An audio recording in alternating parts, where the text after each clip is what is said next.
live current events and prophecies. Shalom.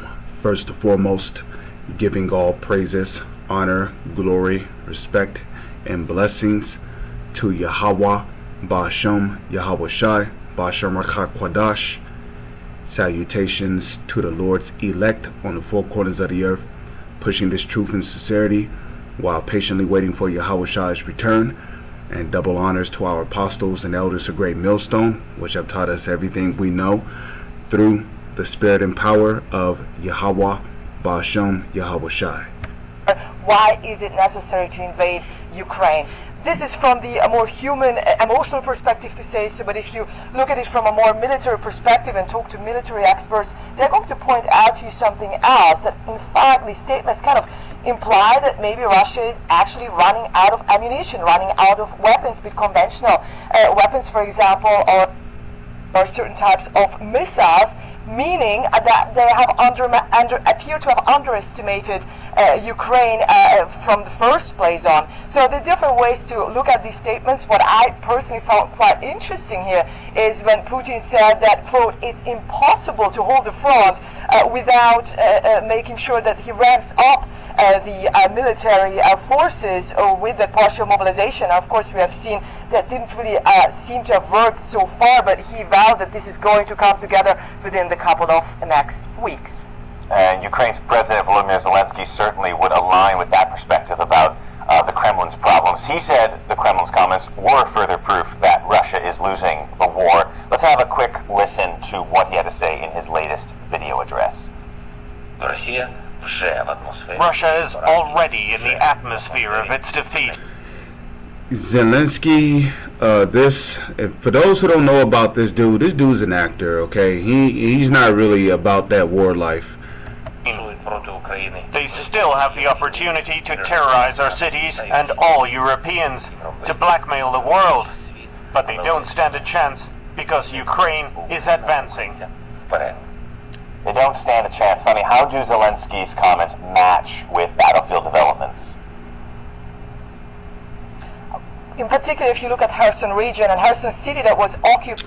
More wars and rumors of wars. Now they're saying, Russia don't stand a chance. And look, Russia's not losing the war. Okay? The Lord is dealing with Russia. Ezekiel, the 38th chapter. Matthew, let's go to Matthew chapter 24, verse 6, okay? It says, and ye shall hear of wars and rumors of wars, but see that ye be not troubled, for all these things must come to pass, but the end is not yet. So we're going to continue to hear all this trash talking, all this other shit.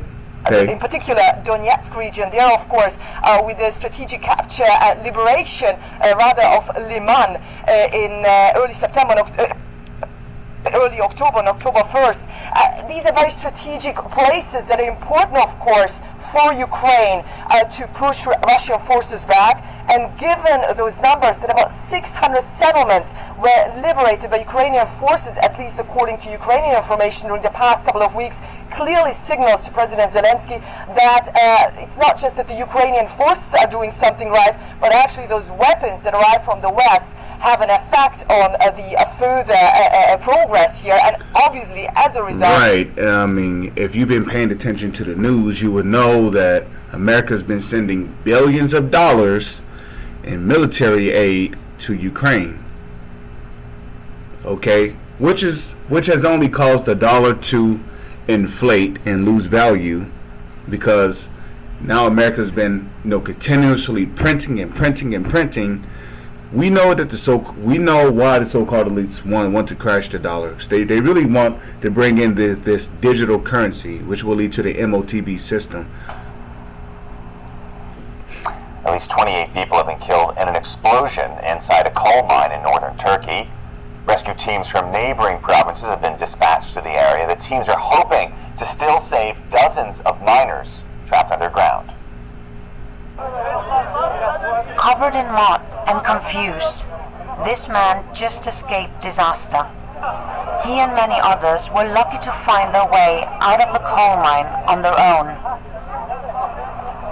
I couldn't see anything. It was all covered in dust and smoke. I don't know what happened. I just couldn't see anything. There were more than 100 people inside the mine at the time of the blast. Almost half of them more than 300 meters underground. Dozens remain trapped, and rescue teams are working around the clock to get them out. Well, let's get the scripture on that, okay? Man, hey, the Lord is not playing with these people, bro. Zephaniah chapter 3 verse 5. The just Lord is in the midst thereof. He will not do iniquity. Why? Because the Lord is just, which the word just means righteous. Every morning doth he bring his judgment to light. He faileth not. But the unjust knoweth no shame. So, every morning doth the Lord bring his judgment to light. And in the western town of Soma. Let's turn now to some other stories making news right now. Iranian activists have launched an online appeal calling for fresh nationwide protests against the clerical leadership. The death of a young woman arrested by the so-called morality police set off the biggest protests in years. A rights group based in Oslo says more than 100 people have been killed in the demonstration. Let me pause this for a second. Let me just say this as well. You know, this could be the doing of the United States. The reason why I say that is because what one thing they'll do, they'll hire an economic hitman, they'll hire agent provocateurs, crisis actors, whatever it takes to cause a crisis in the country. Only then to get the people to rise up to protest or rebel against the government. Which what we're seeing here is prophecy. You know, and a matter of fact, let's get there real quick, okay? Let's go to the King James BibleOnline.org. Let's go to 2nd Esdras, chapter 15, verse 16. Let's get straight to the point, okay? It says, "For there shall be sedition among men." The word sedition means a uprising or a rebellion against the government. A protest is an example of a uprising or a rebellion against the government. Okay, so there shall be sedition among men, and invading one another, they shall not regard their kings nor princes. When you're in rebellion against the government, you don't care what your president have to say. It says, "And the course of their actions shall stand in their power."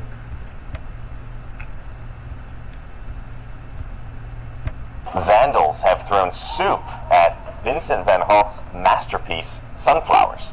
The defacement happened at London's National Gallery. They said it was to protest UK government investment in fossil fuel projects. Police arrested 2 people for trespassing and criminal damage. 2 brothers have been sentenced to 40 years in prison for the 2017 car bomb murder of Maltese journalist Daphne Caruana Galizia. The pair unexpectedly changed their pleas to guilty on the first day of their trial. Her killers aimed to put an end to her reporting on corruption in the country, but her death had the opposite effect. Journalist Daphne Caruana Galizia was a fierce critic of Malta's political elite. Her investigations exposed corruption, but her voice was silenced. She was killed in a car bomb attack near her house nearly 5 years ago. Her killers now face 40 years in prison. The 2 brothers were sentenced on the first day of their trial after pleading guilty. Well, let's get the scripture on that. Okay, this is the book of Sirach, chapter 39, verse, is it 28? Probably. Okay, "There be spirits created for vengeance, which in their theory lay on short strokes." So that car bomber was a spirit created for vengeance. Okay, the Lord created that car bomber for the sole purpose of taking out that journalist. It says, "And the time of destruction" was the A. Was that car bomb not something destructful? "In the time of their destruction, they pour out their force and appease the wrath of him that made them." hours before she was killed. British Prime Minister Liz Truss has fired her finance minister and scrapped planned tax cuts. Truss hopes to calm financial markets that her government's plans upended and hold on to her job. Another political earthquake shaking London. Not even 50 days in office, and Prime Minister Liz Truss has already sacked her most important loyalist, Finance Minister Kwasi Kwarteng. I have acted decisively today because my priority is ensuring our country's economic stability. As Prime Minister, I will always act in the national interest. This is always my first consideration. Many see Kwarteng as a scapegoat. Both he and Truss wanted to radically lower taxes to boost the economy. I'm not going to cut the additional rate of tax today, Mr. Speaker. I'm going to abolish it altogether. They didn't say who would pay for that. Financial markets panicked, mortgage rates shot up, and pension funds faltered. When journalists asked her why she didn't resign, Truss repeated the same refrain. What credibility do you have? What I have done today is made sure that we have economic stability in this country. Former Foreign Minister Jeremy Hunt now takes over. Remember, there is a secret agenda behind all this. All right, they're trying to crash all the currencies around the world. Why? Because they want to bring in a global digital currency system.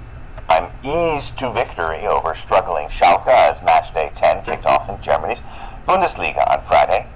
Jonas Tabor scored the pick of the goals just before halftime in Gelsenkirchen. Alright, I am not going to watch Harry that. Potter star Robbie Coltrane has died at the age of 72. The Scottish actor was known around the world for his role as the gentle half-giant Rubeus Hagrid in the hugely popular series based on the J.K. Rowling books.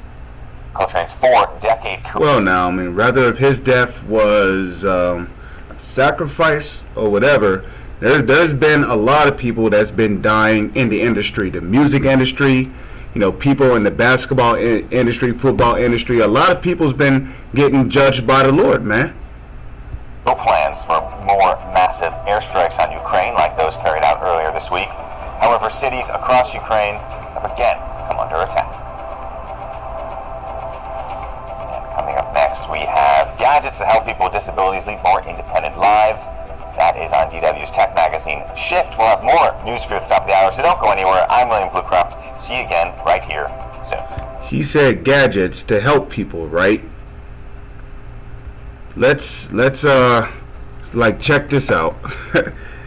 This is more proof that they trying to move forward with the MOTB agenda, right? Now watch what happens when I type in gadget definition.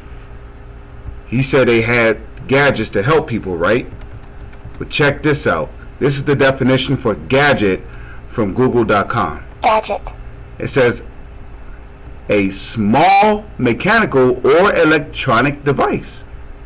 It's not the CHIP a small electronic device? Yes, it is. So they're moving forward with this MOTB agenda. It says a small mechanical or electronic device or tool, especially an indigenous or novel one. There you go. The CHIP is a gadget.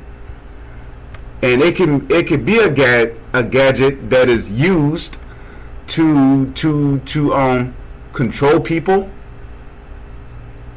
It's a gadget that can be used to buy and sell. It is a gadget that can have your medical history on it. It can also be a gadget that can be used to kill you. Okay? So pretty much that'll be it for this video. With that, I'm going to say, Shalom is on to the next one.